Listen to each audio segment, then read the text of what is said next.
तर मित्रांनो आता आलो मी तुळजापूरमध्ये. इकडे आई बघा मागे ती चालत आणि इकडे सोनाली बघा. तर आम्ही जातोय दर्शनाला देवीचं. तर चालत पायवाटनं जातोय. बरोबर ये बा गाद्या कळत तिला आणायला. तर आम्ही दसऱ्यामध्ये चालत येत होतो पहिला, तर पौर्णिमेला. तर पायवाट मला लक्षात नाही इतकं गर्दी असल्यामुळं. आता आज गर्दी कोण आहे मी तिघाचा. तर विलास बसला रिक्षामध्ये. तर मित्रांनो आत्ताच बघा थोडं चाललं की इतकी सवय तुटली ना चालायची, दम लागायला.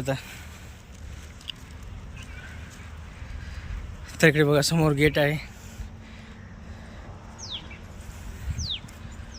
आणि आत्ता वाजले बघा 9:30. तर ऊन वाढलं आहे 9:30लाच.